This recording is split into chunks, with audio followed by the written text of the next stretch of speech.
Hello, and welcome back to Off the Deaton Path. I'm your host, Stan Deaton, with the Georgia Historical Society, and we welcome you to this podcast for the week of April 10th, 2025. We are coming to you this week from the All Things Considered division here at the Georgia Historical Society on the 15th floor of the Jepson House overlooking beautiful Forsyth Park in downtown Savannah. My very special guest today is author Steve Oney, who joins me to talk about his new book on the history of NPR, National Public Radio.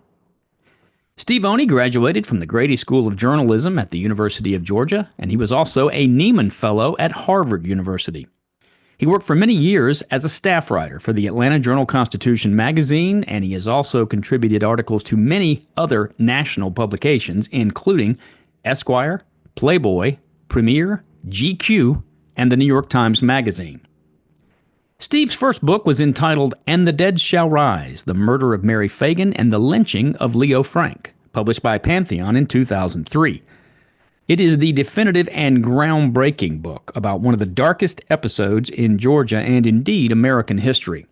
It won, in 2004, the Georgia Historical Society's Malcolm Bell Jr. and Muriel Barrow Bell Award for the best book in Georgia history. It also won the American Bar Association's Silver Gavel Award and the Southern Book Critics Circle Prize, as well as the National Jewish Book Award. Steve is also the author of a book entitled A Man's World, a gallery of fighters, creators, actors, and desperados, first published by Mercer University Press in 2017 and reissued in paperback by the University of Georgia Press in 2019. And which he talked about with me on this podcast on April 22nd, 2019. It's a collection of 20 profiles of fascinating men written over Oney's 40-year career for leading publications like Esquire, Premiere, GQ, Time, and the Atlanta Journal-Constitution magazine. Steve was appointed as a Vincent J. Dooley Distinguished Teaching Fellow of the Georgia Historical Society on September 12, 2024, recognizing his long-standing relationship with the Georgia Historical Society. Steve's latest book, and the one he is here to talk about with me today, is entitled On Air, The Triumph and Tumult of NPR, published on March 11th of this year by Avid Reader Press, an imprint of Simon & Schuster. It was reviewed in the New York Times on March 11th and the Washington Post on March 31st. Steve has been a friend of GHS and of mine for more than 20 years, and I am delighted to have him back on this podcast. My conversation with Steve Oney begins now. Steve Oney, welcome back to our podcast. Thanks, Dan. You have written a book about National Public Radio, NPR. It's recently been in the news. Across my lifetime and yours, it's been in the news many times for the same reason, which is political angst and unrest. Just a couple of weeks ago, we saw that the head of NPR, and I think the Corporation for Public Broadcasting, had to go before Congress and testify. And with all the cuts currently going on in Washington, they're sort of always out there. But you've written a fantastic book about the organization and the history of NPR. The first question that I want to ask you is, as a writer and a reporter, how difficult was it for you to write about something that people listen to? They don't see it, they don't watch it, they hear it, and you have to talk about that and describe it. There was both a difficulty and an opportunity. The opportunity was the very things you cite, that no one has seen the people who are on the air. And as a consequence, we have a great curiosity about who they are, what they look like, what their predispositions are. Who are these guys and gals? So I took that as a writer's opportunity to bring people who are visibly anonymous or invisible to life, to put flesh and bone and give what we know only as voice, give them a physical reality. So that was fun. That was like painting. That was an opportunity to sketch and do portraits. The difficulty was that because the news itself is so fluid and radio or television news is always moving like a river, how do I get perspective? How can I stand back and write about something that is constantly changing, and we don't know where it's going to be tomorrow, much less at the end of the hour. So to deal with that, I picked what I thought were great stories at National Public Radio, great episodes that were difficult, telling, dramatic, triumphant, and chose to hone in on them as opposed to follow the seamless narrative. And also, I stopped the book a couple of years ago because I saw that if it's difficult to tell what the news is right now, we have no idea where it's going. So anything I might write about today or tomorrow would be obsolete immediately. So the book ends roughly in 1922, or excuse me, 2022, with a postscript afterwards to events of 2024. But it's that was the opportunity and the challenge of writing about the news. And you not only write about the history of this institution, for lack of a better term, across its 54-year or 50, yeah, I guess 54-year history now, but also the way that this institution, as you just mentioned, covered the events of those years, but also when the institution made news, which it did. And we're going to talk about some of those, like the Juan Williams incident, for instance. And when they do occasionally have to come out and either apologize for the way they covered something or something like that. So you had to meld those two together and sort of choose sometimes, I think, like which direction you were going to go. Well, I tried to cut back and forth, as you say, between the reporting and the institutional history of a big organization that has financial problems, political obligations, and is on some level a contradiction. Public radio, partially funded by taxpayer dollars, is ideally objective about the people it covers, and yet it is being funded by the people it covers. So there's a disconnect there, and I think National Public Radio, by and large, does a good job bridging that disconnect, but sometimes they fall into the chasm, and they've fallen badly into the chasm several times and find themselves again there right now. The other thing I would say toward the larger part of your question is I wanted this to be a history of America of the last 55 years. So I took the opportunity that NPR's reporting on everything from the first Gulf War to the Iraq War to the Civil Rights Movement, say what you will. I took the opportunity to look over the shoulder of their reporters and their coverage of these events and use that as a way to write about the events themselves. So I think this is a history not just of a broadcast organization, but it's a history of America from the boomers until now.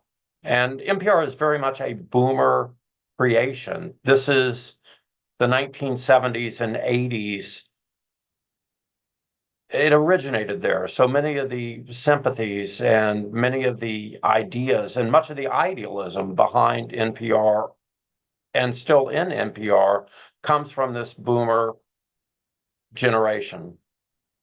I want to get your take on something as you have immersed yourself in the culture of NPR, the history of NPR, the personalities of NPR. And there's a through line that runs through there across 50 some odd years. One of the reasons they continually find themselves before Congress or in the news is because the line is that NPR is very left wing. We know the jokes, right? National Proletariat Radio. You point out that conservatives, it's always been kind of with a target. And I want to ask you, because you start with the very first broadcast of All Things Considered in 1971, and one of the first things they covered was an anti-war protest in Washington, D.C. It seems like from the beginning it has sort of positioned itself maybe to the left of center, if not far left, but left. Do you think that's because the people who began working at NPR were young and idealistic, and that has just sort of kept, because that has not always been the case. There have been people there who worked there who were older, or is it because reporters in general, like historians, like other people, tend to be slightly left of center? I mean, if you were to the archetype, so to speak, that's a big question, and you don't really talk about that in your book so much, but what's your opinion about that? Why do they have, why has it always had this hanging around its neck? I think the press, as a rule, is somewhat to the left. And I don't say that necessarily as a criticism. I just think it's a fact. I think on a deeper level, NPR, and I do make this point explicitly several times in the book, not only reports the news of the times, but it embodies the culture of the times. So you see NPR in the early 1970s when anti-Vietnam War demonstrations were everywhere, and they just happened to do a fascinating Deadline documentary on their first broadcast of the biggest anti-war protest in Washington history. They had that built in.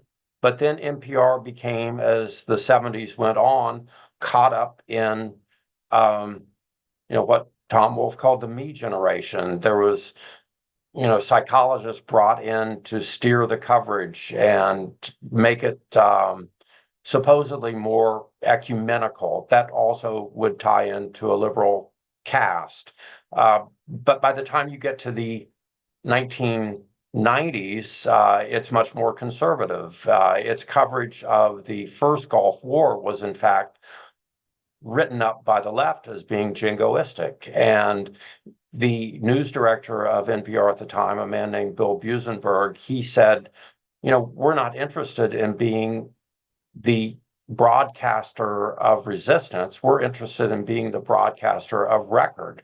So if you listen to NPR's coverage of the first Gulf War, you got an impression that probably would have not been objected to by Republican politicians, probably would have been embraced. So it jiggles along, often reflecting the larger forces in our culture.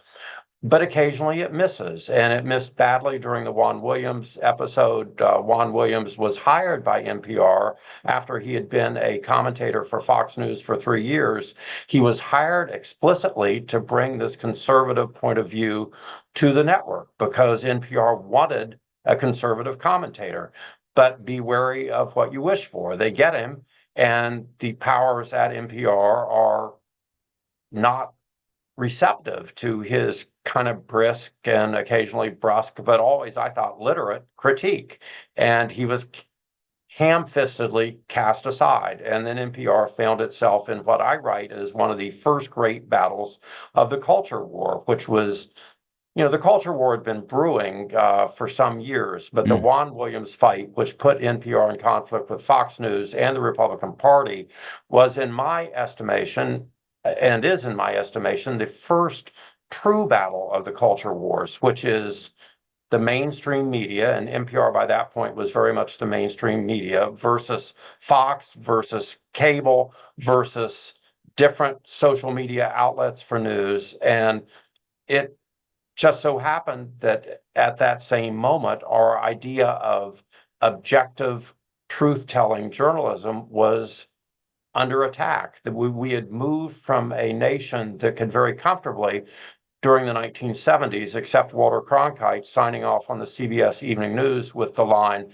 "And that's the way it is," because most of America, conservative and liberal, agreed that at least that's the way it was, agreed to the basic facts. We'd moved from that degree of certainty about our story, America's story, to one that by the mid 2000 teens was shattered. We no longer had a certainty about what the American story is. So I tried to use the Juan Williams battle, as I write about, and I think kind of delicious detail in that chapter of the book. But I tried to use it to address this deeper idea of, what is the truth when we no longer agree upon the truth? And how do we present an even-handed account if those accounts go against our predispositions, which, unfortunately, because of social media and cable news, has really permeated the culture. And we're looking often when we turn on the news for the fancy term confirmation bias. We're looking for affirmation of our own point of view. I'm old-fashioned. I'm just as pleased to have my views challenged as have them reinforced when I listen to a news story. But that's the fight that NPR is in and that all the mainstream media is in. And we'll come back to Juan Williams, but to be clear, one of the things that he didn't, as I recall, he did not get fired because of something he said on NPR. He got fired because when he was on the Fox Sunday show or whatever it was, he said he got nervous when he got on an airplane and saw someone in Muslim garb. It was for things he said in his Fox News job that actually got him canned from NPR. Right. But NPR initially wanted Mm-hmm. this guy from Fox who was out Mm-hmm. there and had credibility with Mm-hmm. Fox World. They Mm-hmm. wanted him to bring that credibility into NPR. And then when he started saying the same things on Fox, he was actually on O'Reilly's show, The O'Reilly Factor, when he said that. Mm-hmm. He was attacked within NPR. He was attacked for being who he was. Yeah. And I thought it was a terrible misstep by NPR. And on top of that, the actual remarks he made on Fox, he said, yes, I get very nervous when I see someone identifying solely as Muslim by their garb on an airplane. And we have to remember it was not that long after 9/11 when he said Right. this, but then Mm-hmm. he added, but I think it's wrong to condemn Islam. Mm-hmm. And I think we have to be fair-minded. But this is also a product of the world we live in. His quote, when it was circulated through social media, the qualification was generally cut, and we just were left with a blunt statement that people in Muslim garb made him nervous. But Right. why is that such a bad thing to say what you feel? Mm-hmm. It's just we now live in a world where it's very difficult to say what you feel, depending on both sides of the aisle. Yeah, and it didn't help, of course, that he was not only a conservative commentator, but a black conservative commentator. Then NPR fired him, and NPR, of course, was held up by many as this liberal bastion, and of course they underplayed to great. I mean, they as you make it clear, they had no idea of how this would play in the rest of the world. They didn't think it was going to be a story at all, and it turned out to be, as you say, the first shot in the culture war. One of the strange truths about NPR is that as powerful as it has become, we have to go back to its roots, a consortium of college radio stations. And the people who work at NPR, no matter the breadth of their coverage and its sophistication today, on some level, still think of themselves as college broadcasters. And I have a line fairly early in the book that said that, one of the paradoxes, if you work at NPR, is you simultaneously think you're better than everybody else and worse than everybody else. So you have a kind of chip on your shoulder. You're still this college radio outfit. Mm-hmm. And so they didn't really handle the Juan Williams thing with aplomb because they don't know how to express themselves. For being in the communications business, they do a very bad job communicating what it is they do and what the rationale of the decisions that affect their broadcasts actually is. Mm-hmm. And In but fact, I want to read that. That's one of the things I had written down. One of the first things that I wanted to read from your book to our audience. A little quote here. don't let me steal No, my own no, thunder. no. You teed it up perfectly. Page 59, you say a seminal part of the NPR zeitgeist, a paradoxical blend of elitism and defeatism, was thus born. In reference to something you're talking about. To work at the network was to buy into the idea that you were both better and worse than your competitors. Many employees were simultaneously holier than thou and pusillanimous. Like a troubled kid, the place had a chip on its shoulder, yet it would fold at an unkind glance. This duality would imprint itself into the organizational DNA, and those who couldn't handle the contradiction usually ended up leaving. I think that's fascinating. I mean, and expound on that a little bit because it starts in 1971, and in some ways, it runs all the way through to 2022. That never changes. It doesn't. And I'll get back to that philosophical point, but just in terms of the delivery of the news, if you listen to some of the early NPR broadcasts and listen to yesterday's All Things Considered, they'd be the same. They'd be vastly different. It's more sophisticated, greater breadth today, but the same tone, the same conversational tone, the same attempt to be reasonable, sometimes too reasonable. And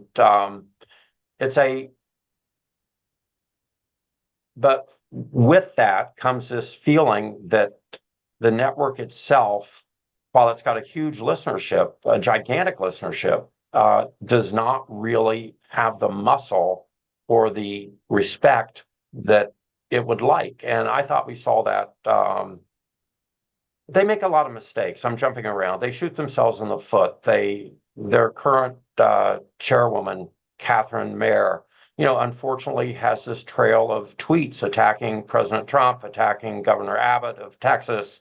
And I shudder as I read them because she tweeted these insults out as an adult woman, not as a college kid who was going to be haunted in their application process because of something they'd said online when they were 18. And we now live in a world, it's also sad. We live in a world where what we say can come back to haunt us and can be turned against us. And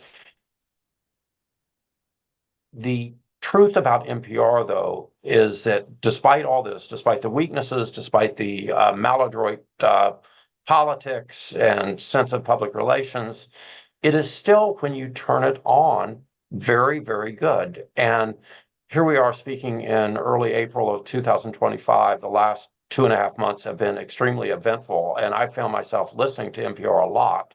And I found it to be pretty even-handed. I'm getting a good representative portrait of the news, and I don't feel they're leaning on the scale in either way. Now, maybe that's because I'm a quasi-liberal Southern Democrat, which in California, where I now live, makes me a right-winger. But I find them to be very professional, and I don't see a lot of bias in their coverage, at least not recently. Mm-hmm. Now, that's not always been the case, but go ahead. No, I was going to say and a little further on, you talk about what you call the NPR archetype: young, brainy, upper middle class, politically liberal, artistically adventurous, and typically white. All those things are true, and NPR, even though it has embraced equality and very recently has, I think,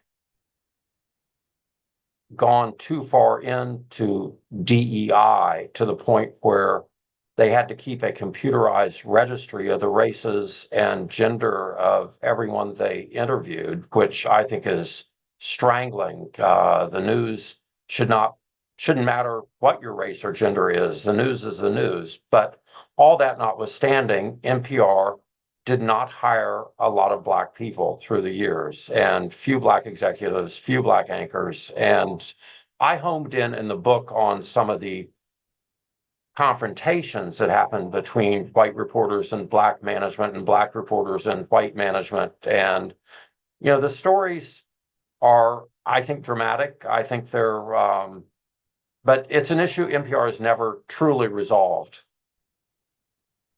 Let's back up a minute now and talk about the process. You worked on this book because I always look through the footnotes and end notes to see the amount of research. And for you, it looks like, and you can correct me if I'm wrong, you started interviewing people in 2011 for this book.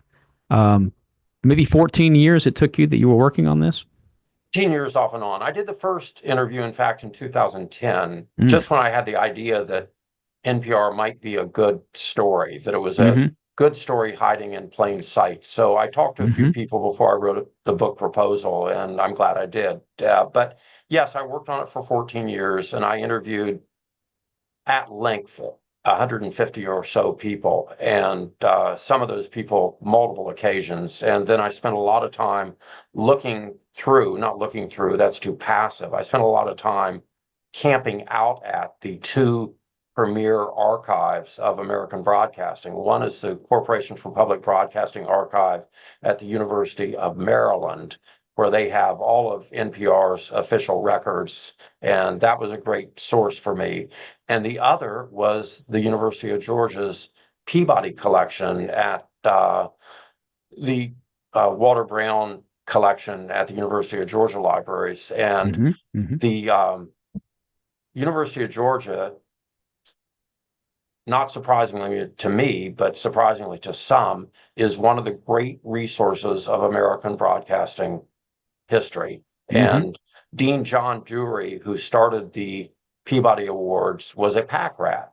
and he saved everything. And I'm sure that was messy and seemed extraneous at the time, but eventually he and others at the University of Georgia came to realize they had the whole history of American broadcasting from the start of the Peabody Awards in the 1930s, and they've brilliantly organized it, indexed it. And what was so great about my work on NPR is you can go to the library in Athens and you can you can listen to every NPR broadcast that has been nominated for a Peabody Award from 1971 until today.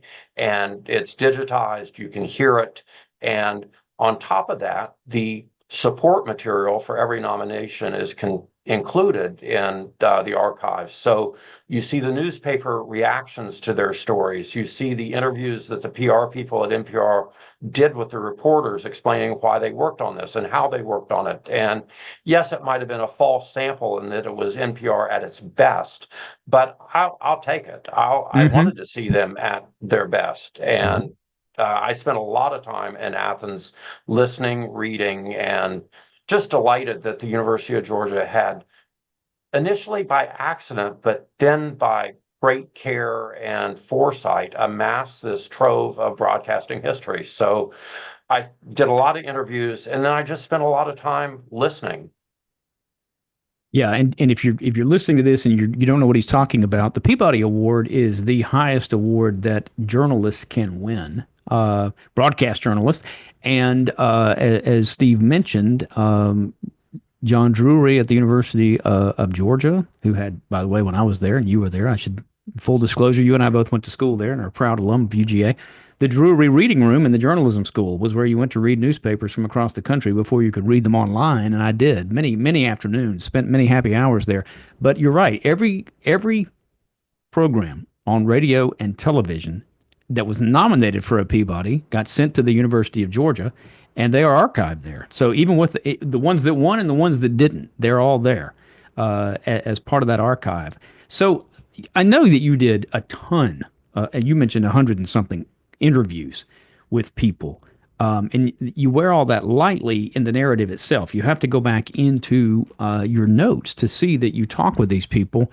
I do want to ask, I couldn't find it. Doesn't mean it's not there. Did you interview Juan Williams? And if you didn't, did you ask him to? Juan would not talk to me. He never said why. I reached out to him, and my instinct was he just didn't want to get back into it. Mm-hmm.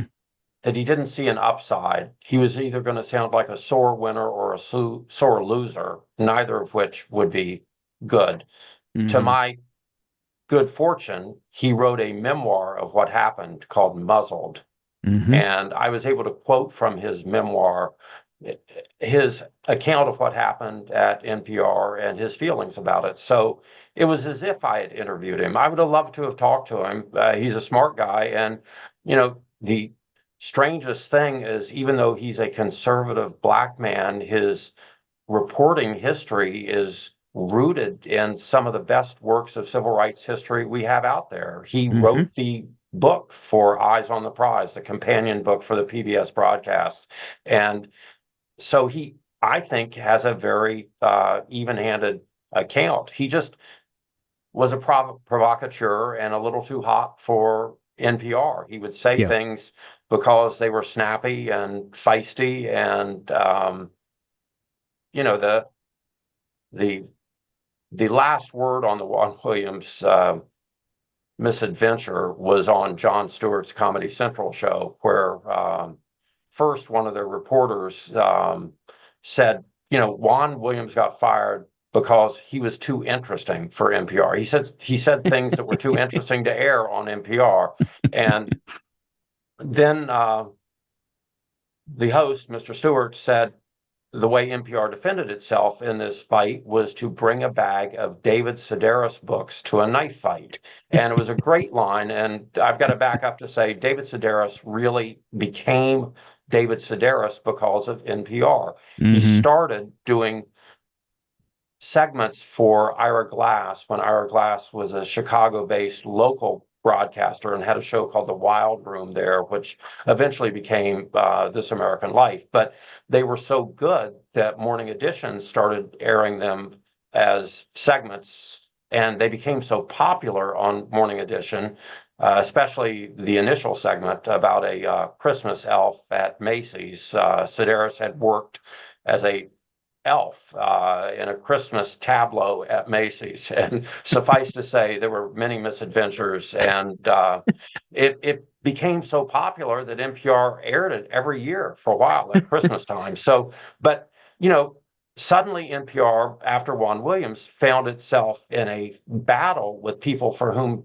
David Sedaris was an hors d'oeuvre. This was a mainstream fight with the sharpest knives in the media, and NPR just wasn't ready. They still showed up thinking that a sweet David Sedaris monologue could represent them in a fight that was suddenly much bloodier. Yeah. Was there anybody else who wouldn't talk to you that you felt was that you needed to talk to, or that you asked, who was instrumental? I'm sure there across that many people, there may have been a few, but any big people that you wanted to talk to?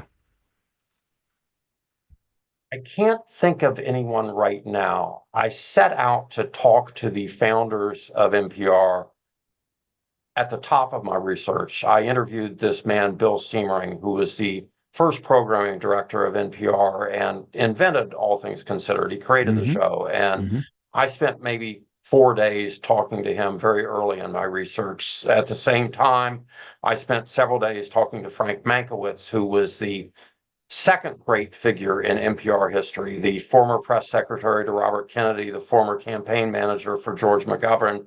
He became president of NPR in the late 70s and introduced Morning Edition. Morning Edition did not exist. And he also energized NPR's culture. He took it from being a quirky feature story outlet to being a mainline source of American news. It was going to break news, and he would walk through the halls of NPR quoting West Side Story and said, "We're Jets. We're proud. We're going to walk tall. We're not going to be an alternative source of news. We're going to be a respected first source of news." So I talked to as many of those people as I could early on, knowing that the actuarial tables on them were bad. And sadly, Frank Mankiewicz has indeed died. And but Bill Siemering's still alive, and I was and still weighs in on issues of merit at NPR. Yeah, I noted that Frank Mankiewicz died at the age of 90 in 2014, so you were able to catch him in your net. And of course, since you began working on this book, and I think just last year, Bob Edwards died. Did you talk to Bob? I talked a lot to Bob. I spent hours with Bob, and Bob was a contradictory character. And for those who are listening who don't remember Bob Edwards, Bob was the host of Morning Edition for 24 and a half years, and he was the first host. And Bob had a beautiful Reluctant voice. host, too. Yeah, he didn't really want the job, and it was understandable. For 24 and a half years, he awakened at 1 o'clock in the morning each weekday. He kept his alarm clock on the far side of his bedroom, forcing him to walk to the alarm clock to shut it off, then got in his car and drove to work and was on the air from 5 or 6 in the morning, and depending on the feeds to the West Coast editions, till noon. And it was a devastating schedule, but he was very good at it. He had a beautiful baritone voice. I have a line I'm fond of in the book that says that in radio, a baritone is like a trombone in a room full of kazoos, because almost everyone else on the air is a tenor.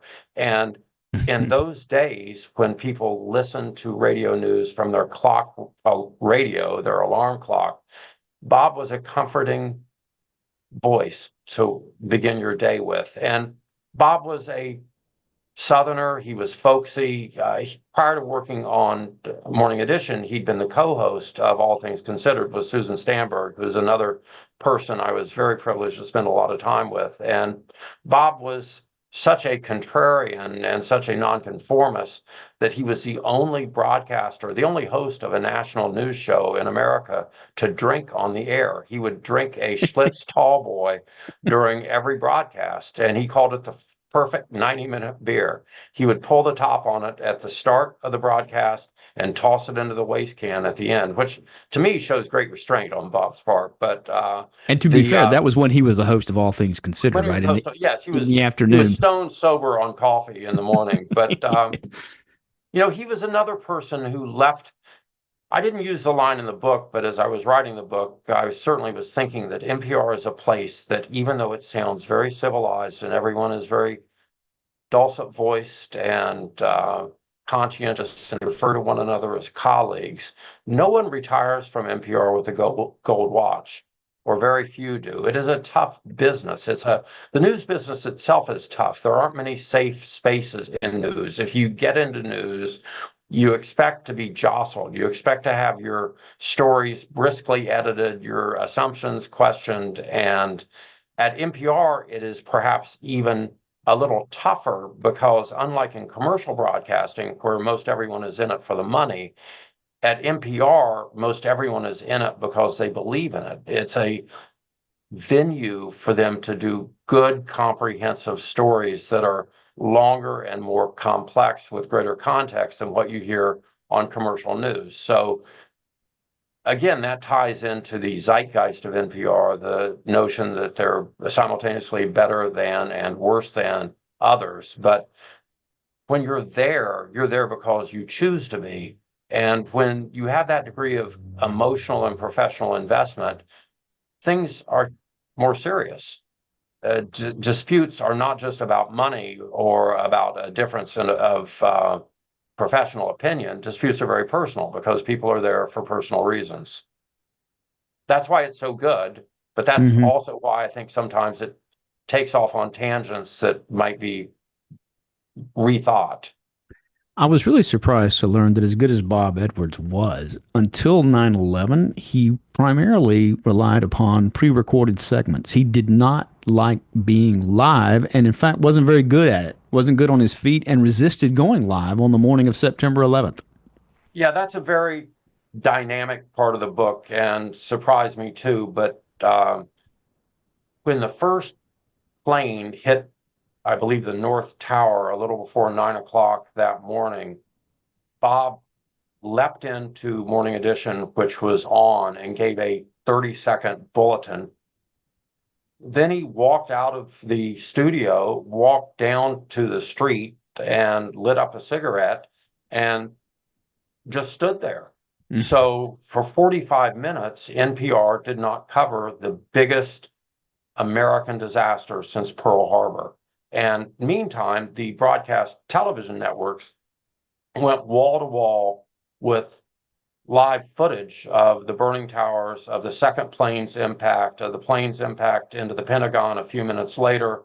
And it was immediately seen as this catastrophic news-making event by television news.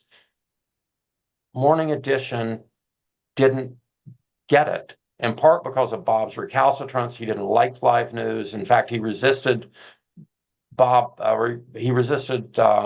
Red Barber becoming his commentator because Red wanted to do it live, just like he'd done his Dodgers radio broadcast when he was the play-by-play man.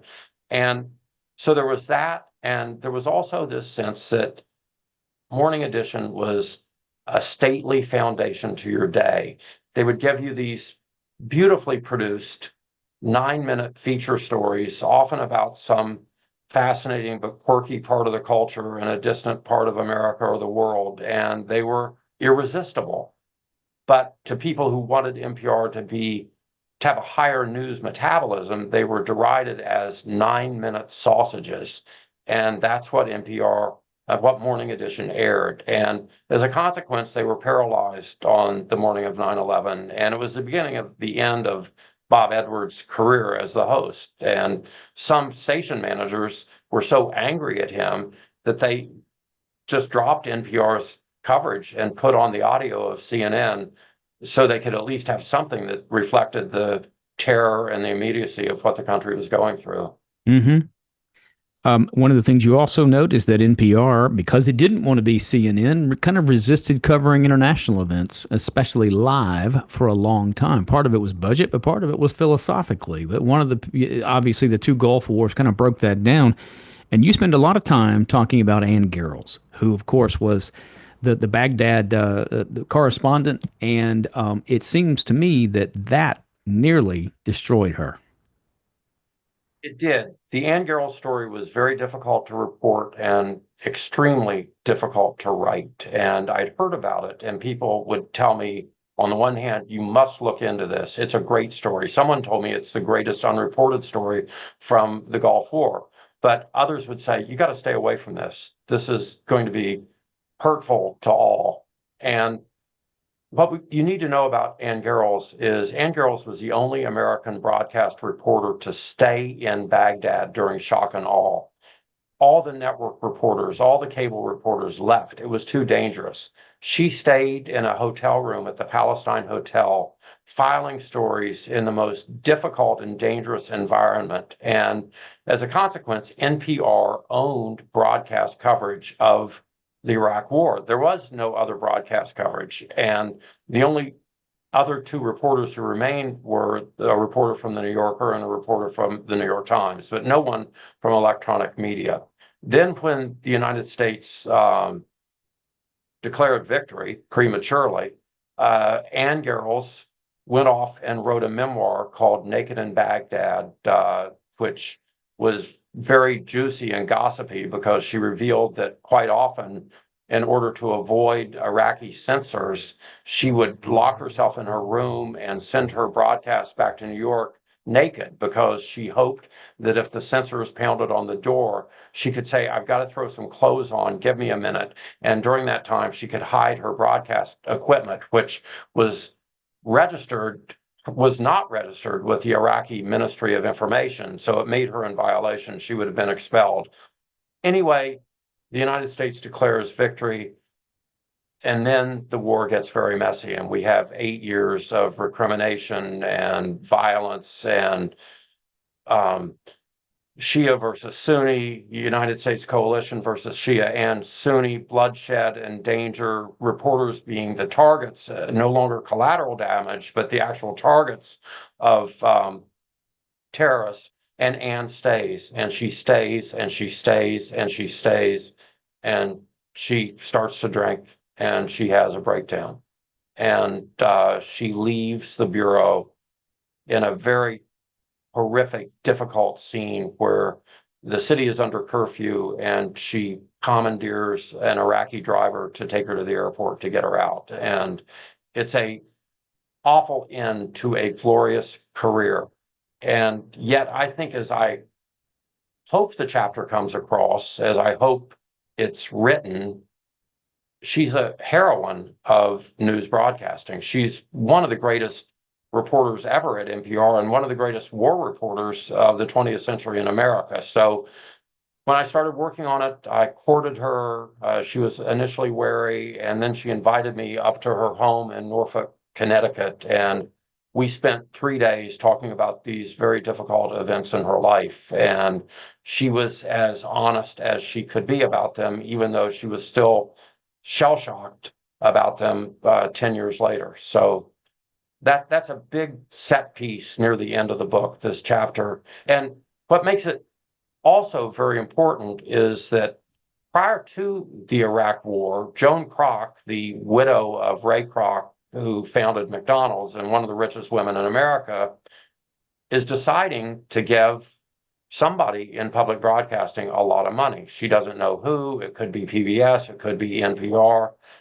To make a long story short, she listens to Anne Garrels' broadcasts from the early days of the Iraq War, and she's so impressed that that has a further influence on her deciding to give what turned out to be nearly $235 million to NPR upon her death. And so Anne Garrels' story is not only a story of personal triumph and difficulty, but it's a story that had an impact for the good on the organization.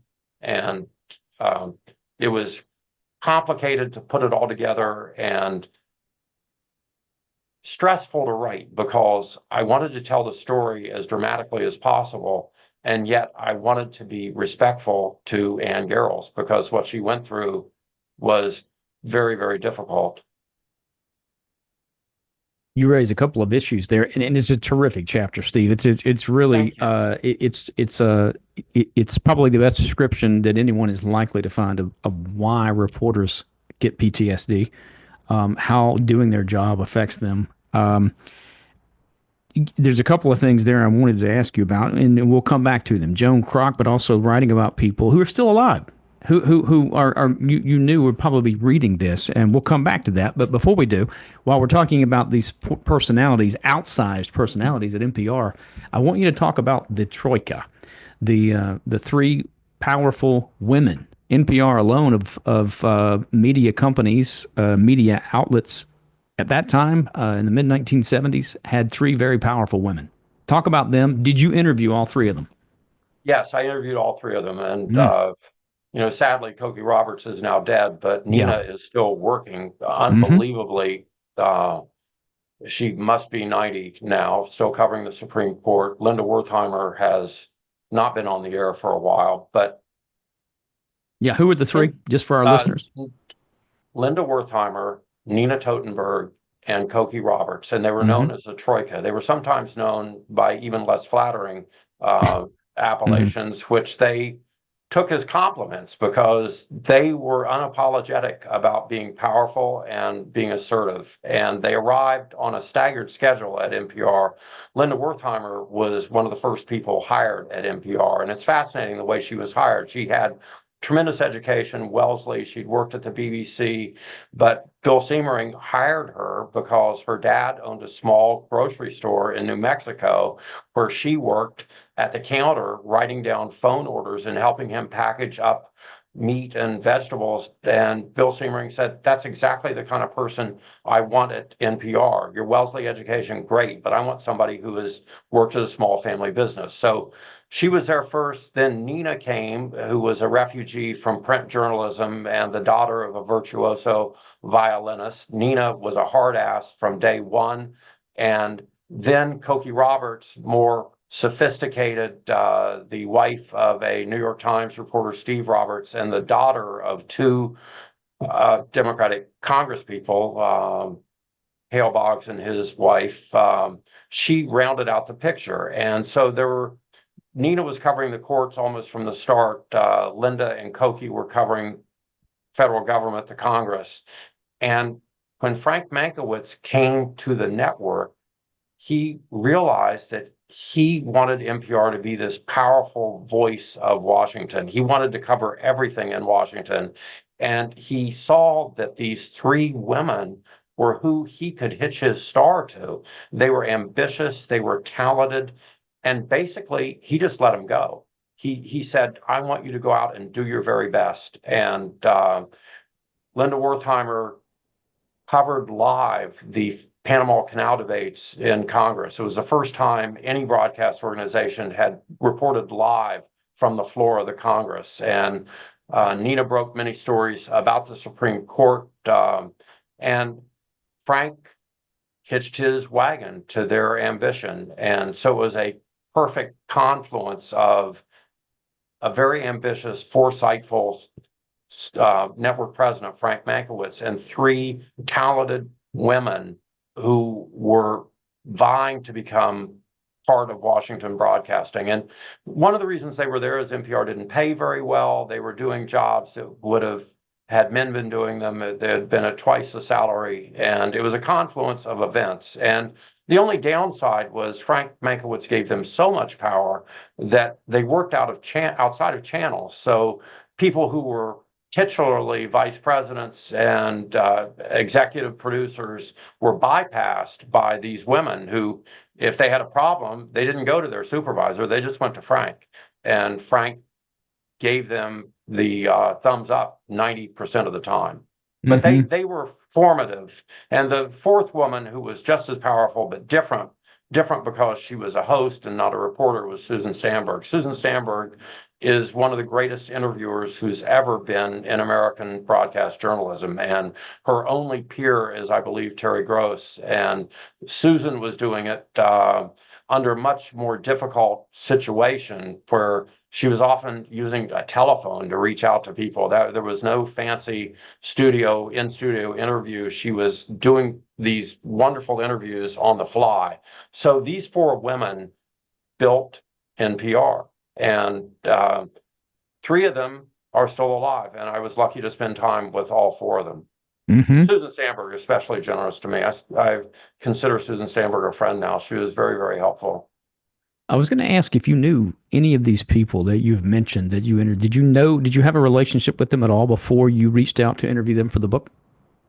I had friendships with two people, Sylvia Poggioli, the Rome correspondent for NPR, and Margot Adler, who reported out of New York. And they were longtime friends of mine. And as I say in the acknowledgments, I tried to treat them the same way I treat anyone else in the book. But because of my affection for them, I'm sure that I couldn't help but let that into the book. But they were the only two people who were really my friends. And sadly, Margot is dead. Sylvia's still alive, just left NPR a couple years ago and remains my friend. Although I don't know whether Sylvia's read the book. Maybe I should put an asterisk. I hope she approves of it. But no, I had no relationship with anybody at NPR prior to starting to work on the book. I dived into the pool cold. I just thought this is a great idea. That's a difficult idea. In my business, there are great subjects. There are a lot of great subjects, but what really makes you read a book are great stories. So I was seeking the great stories about, as I said at the top of our conversation, triumph, conflict, failure, interpersonal relations. I was looking for those stories. The subject of NPR, really, if you break it down, although it's fascinating technologically, it's just a lot of equipment, studios, and broadcasting mechanisms. And the real gist of my book is the people of NPR. That's what I was trying to get across. Mm-hmm. Which you use an interesting, you're talking about in your business. And this, I'm going to ask you a question, and I think you will understand where I'm coming from. Do you consider yourself first a writer or a reporter? Because they're not the same things, aren't they? There's plenty of writers who could not be reporters. I consider myself both. Sure. I And you do mean, both very well. I don't mean to imply that you're thank one or you. the I mean, other, but it's a funny business that I'm in, nonfiction. It's defined mm-hmm, by a mm-hmm. negative. And people have tried to find a catchy new phrase for it. The one you see most is the literature of fact. And I believe that it's possible to combine tremendous writing with good reporting and find the place where those two somewhat, as you say, contradictory areas meld, and there's a opportunity to tell true stories with the skill of a novelist and the attention to detail of a reporter. But it's hard. It's a high bar, and the masters. I'm lucky enough that when I was a student at the University of Georgia, it was the high watermark of great narrative nonfiction journalism. So I was reading Tom Wolfe, Gay Talese, David Halberstam, Joan Didion. These people were having an impact on the conversation and our culture in a way that this kind of writing doesn't really anymore. I'm a bit of an outlier. A vestige of that technique of narrative writing.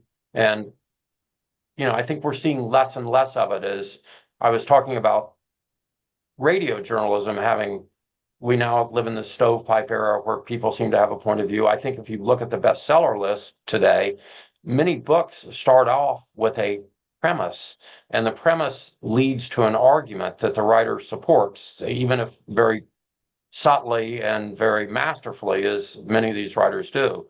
I don't really start off with a premise. I start off with a story with a number of characters and hope it leads to an endpoint. that it leads to understanding. So, I mean, the fancy term is the difference between inductive and deductive thinking. And I'm on the side of finding the evidence and let it take you to where it will, as opposed to starting with a theory or a conclusion and then looking for the evidence to support it. But it's slightly out of favor, I think, now, that way of looking at the world, of trying to assemble reality as opposed to impose your theory of reality. And it's it's difficult. It's more difficult. I would think easier if you know what you think when you start. I generally don't know what I think until I'm done. Yeah, and when I asked that question, people who only know you from your books would say, "Oh, Steve Oney is a great historian." And you are, but I don't think you refer to yourself as a historian. You think of yourself as a writer and a reporter, I think, right? Do I think of myself as well, I don't have a PhD in history, and I'm not a member of the academy. And, so much academic history writing has now, segued into the same kind of approach that I was talking about. I mean, Mm-hmm. you look at a historical event through a scrim, you look at it through gender, you look at it through race, you look at it through labor and class consciousness, and all those things are fine. And it's like adjusting a filter on your glasses. You're getting a different view based on which filter you're using. But Mm-hmm. I have the either arrogance or the foolhardiness to think that maybe there's a way to do it straight. Maybe there's a way to do it without a filter. Just tell the story as best you can, and that you find that the evidence itself leads you to where you go. And yes, of course, I have opinions, I have points of view, but I one of the things that's different about me and many writers right now is I rarely use the word I. I find Mm-hmm. I to be the most difficult word in the English language. I don't dislike it. I think it's a beautiful word, and I love memoir, and I love people who can very effectively write from a first person point of view. But I'm trying to find the omniscient narrative point of view, and to tell a story that when you start reading it, you're in the midst of it instead of feeling me guiding you as a writer, telling you what to think. Yeah. To your point, a lot of people, a lot of historians might come to say, I'm going to write a biography of Ulysses S. Grant. I think Grant has either gotten a raw deal or he's overrated. And I'm going to write a book that either exposes him or defends him. You did not come to the NPR story in order to expose it or defend it. It was a story you wanted to tell. And if it didn't always look good, that was fine. And if people thought that it produced high quality broadcasting, that was okay too. Because both of those are part of the story, right? I think so. And it's funny, some of the Amazon reviews have started to come in, and Mm-hmm. one that was posted yesterday said, "This guy's an idiot," this guy being me, who would waste 576 pages on this liberal, Yeah, right. pro-democratic mouthpiece. Mm-hmm. And okay, that's fine. We understand what he thinks. And I'm sure there will be others who say, why did he have to write about the devastating experience with Juan Williams, or the devastating end to Anne Garrels' career? These mar the story of NPR. I don't think they do. I think they show how hard it is to do the work. And I think every news organization makes mistakes up and down the line. There is no perfection, but the goal is to get up every day and try to give the best, accurate, interesting portrait of events that you can by the time deadline comes. Mm-hmm. And I think that's a noble goal. I think that's the journalist in me that feels that that's a noble pursuit, and that if you can do something more, great. But if you do that, that's enough. Your first book was about Leo Frank, the notorious, one of the most notorious cases in Georgia history. Almost everybody, with a few exceptions, that you were writing about was long dead. Some of the people that you talked to, of course, who were descendants of those who participated in Frank's lynching, were alive. How different was it to write a book when you knew that the people you had interviewed, for instance, Anne Garrels, was probably going to read this book, except for those who have passed away, as we said. How did that weigh on you, or did it at all as you were writing? Did you worry whatsoever about anybody staring over your shoulder and reading this book? It weighed on me a lot. And you're right. And the dead shall rise. Almost everyone was dead, except for the children of some of the Lynch Party members. And I talked to some of them after the book came out, and that was a curious experience in which most of them said, I know that my father did something awful here, but I appreciate the time you took to try to explain how it happened and what his rationale was, even if his rationale was terribly misguided and horrible. You took the time to try to put it in the context of the times. But that's as close as I got to speaking to people involved in the terrible events that led to Leo Frank's death. It was next of kin. With this, yes, I described some of the sexual predilections of people at the network. I don't know how that's going to go over. I've heard back that maybe I was a little too blunt, that I should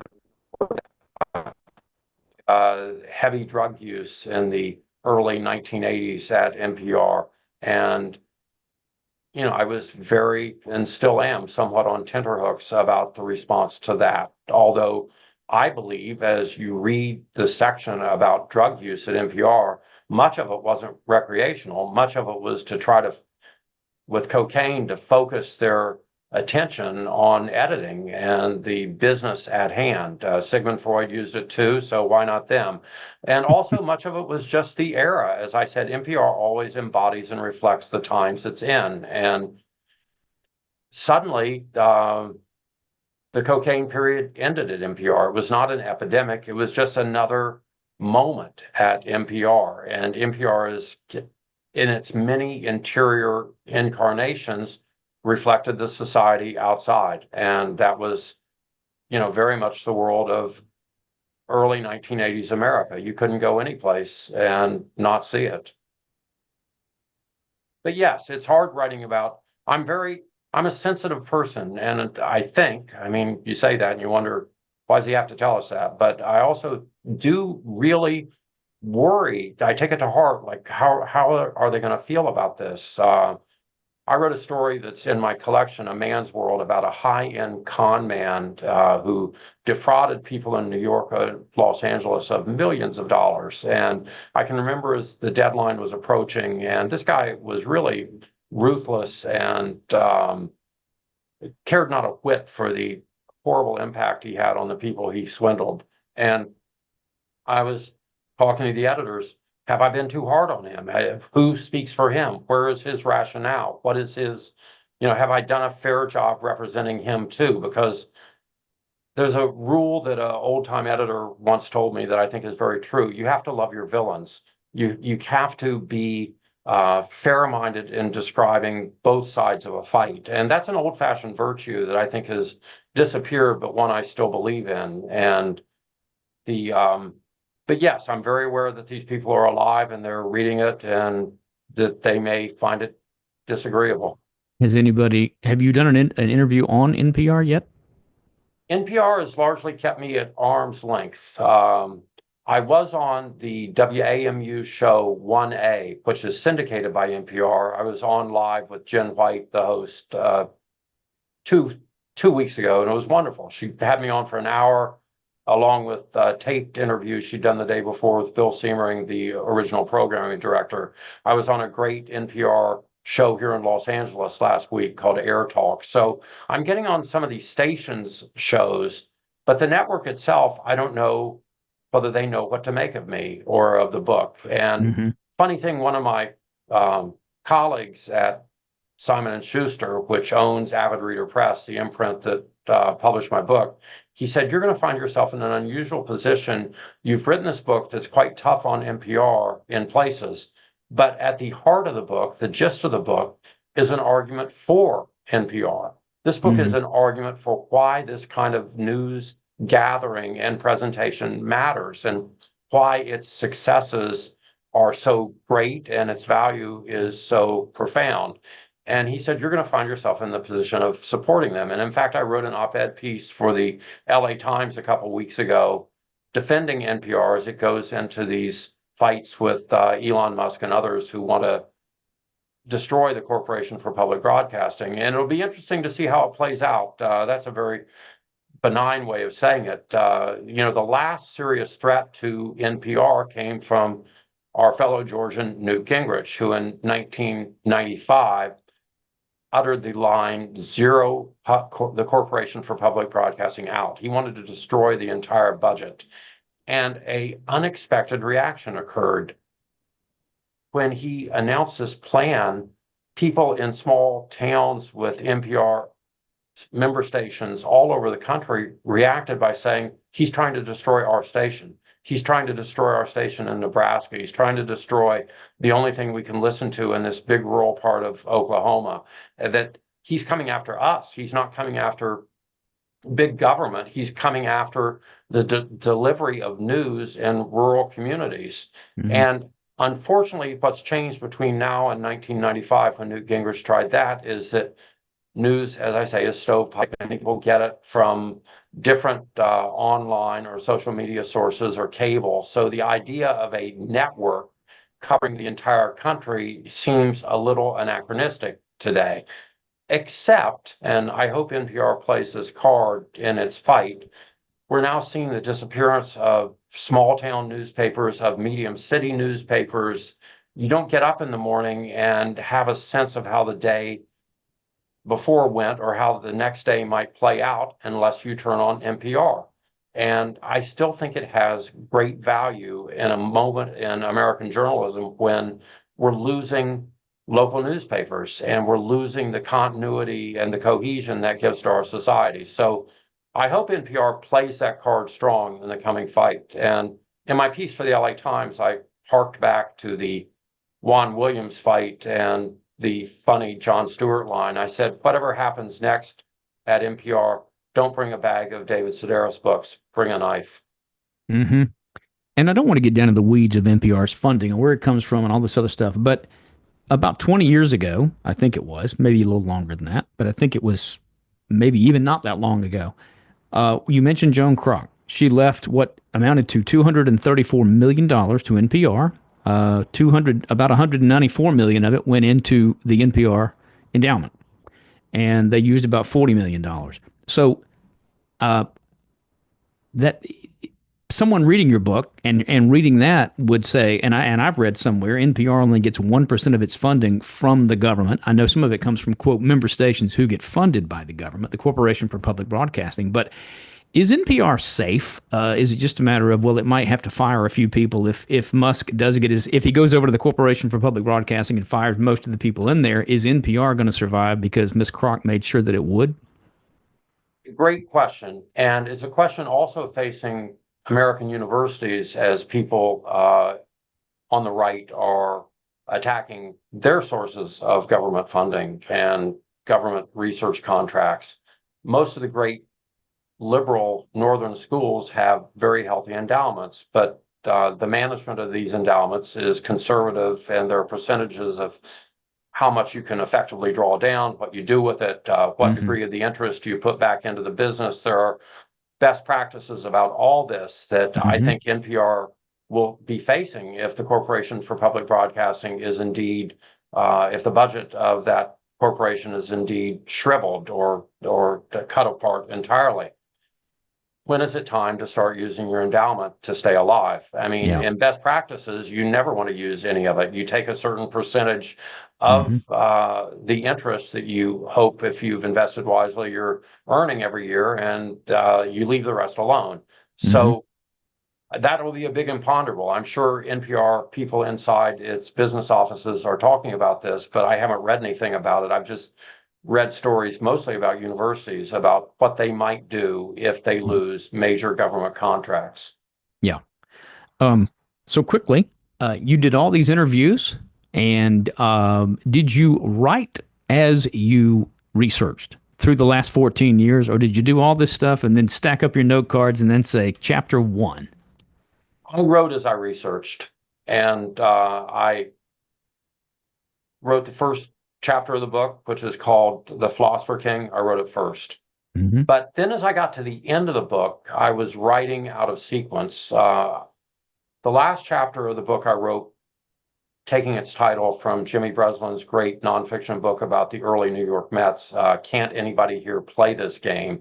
And it's about the Juan Williams dust-up. I wrote that last, even though it's not the last chapter of the book. I wrote it last because I was struggling getting interviews with some of the people who were principals in NPR management as these decisions were being made. And it just so happened that as I was struggling on those interviews, Ira Glass, who is in the last chapter of my book called This American Ira, decided he would let me spend a week with him at This American Life, watching him put together the shows they were working on that week. So that came to me earlier, and I wrote it earlier than a chapter that preceded it. But I tried to stay current with my research as I was moving forward. And the real difficult point was I did not stay current with my endnotes. So having finished the book, I then had to go back and write the endnotes. And that in itself was a Herculean, mind-numbing task that required a great deal of numbing, detail-oriented, reaching back into interviews I'd done 10, 11 years ago to make sure I had the source. And I'm old-fashioned in that while I complete everything I do in Word documents on my computer, I write the first draft of my books with an IBM Selectric typewriter. So I have an actual typescript of every chapter of this book. And the reason I do it is in part because of habit, because when I worked at the Atlanta Journal-Constitution magazine, I had an IBM Selectric. I found the hum of the machine to be very reassuring. It said, this means business, it's time to work, stop screwing off. And I still find that. And more creatively, I love having a paper manuscript because then I can write in the margins and not just write inserts that you can do on a Word document, but to take colored pencils, write vertically in the margins, write all over it until it looks like a messy map. And so my process is quite work intensive. The good news is that then I have to rewrite everything into a Word document. So it forces me to rewrite the first draft no matter what. And it means that by the end of this process, I will have a pretty well-written story. And just a quick digression, when I was at the University of Georgia, they had this wonderful program at the Grady School of Journalism, as it was then called, of bringing in top-notch magazine writers to be writers in residence for a few months. And I had a writer from Life magazine there named Jane Howard when I was a student, and she wrote a very good biography of Margaret Mead. She was also a friend of the New Yorker writer John McPhee, and she brought in the manuscript of one of McPhee's greatest stories of real interest to Georgians. It's called Travels in Georgia. And it ran in the New Yorker in the early 1970s. And it's about Carol Ruckteschell and the early environmental movement in Georgia. And she brought in John McPhee's messy manuscript. She brought in the galley proofs that Mr. Sean, the famous editor of the New Yorker, had marked up until they looked like the same squiggly roadmap I was speaking of, my marked up manuscripts. And then she had the final galley proof, which had fewer marks on it. And then she had the finished piece as it ran in the New Yorker. And one of the liberating products of having her share all this with her students when I was at UGA was I realized pretty early that writing is messy. It doesn't have to be perfect the first time. You can go ahead and just get it down and then you fix it. The writing is a process of rewriting, which, sounds like such a cliche, but it's just true. It absolutely is. Steve, we could talk for many more hours, but I'm going to be mindful of your time. The book is called On Air, The Triumph and Tumult of NPR, published by Avid Reader Press. It came out on March 11th. It is a terrific book. Steve, congratulations on its publication. Your continued good luck with this project, and I know whatever is coming next for you, because writing is in your blood and you won't be able to give that up. So thank you for coming on this podcast, and good luck with everything going forward, my friend. Thank you, Stan. It was my pleasure. And as always, just so great speaking with you, my friend. My thanks to Steve Oney for joining me on this podcast. You can find out more about his book at simonandschuster.com. The hardest working producer and engineer in show business, the producer of this podcast, the czar of our Tallahassee office, as well as the captain of the Off the Beaten Path volcano surfing team, is our very own and indispensable Brendan Cannonball Krellin. All guest accommodations on Off the Beaten Path provided by the Horseshoe Road Inn. Our Off the Beaten Path fact checker is Ella Fino. Our help desk coordinator is Dan DeFino.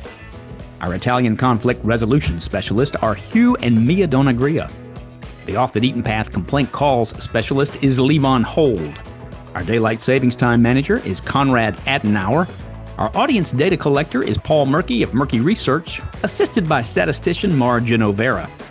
Our Russian chauffeur is Pickup and Drop-Off. Our financial advisors provided by the firm of Ill-Gotten Gains. Our staff activities coordinator is Dewey Hafta. Our sleep clinic operator is Betty Bye. The staff bus driver is Borden Drowsy. Our in-house literary critic is Al Lagori. The holiday wardrobe consultant is Don Wienow. Our staff director of Three Stooges Studies is Lee Iapolka. Dr. Todd Gross's personal eBay specialist is Selma Junkoff. And our Off the Beaten Path martini mixer, thank you very much, is Olive Twist. You can find our podcast anywhere you can find podcasts, including on YouTube and YouTube Music. You can also find Off the Beaten Path on the podcast app on your phone. I would ask you to please leave a review on the Apple Podcast app. That would be most appreciated. Be sure and like Off the Beaten Path on Facebook as well. Learn everything about the Georgia Historical Society at georgiahistory.com and the Georgia History Festival at georgiahistoryfestival.org.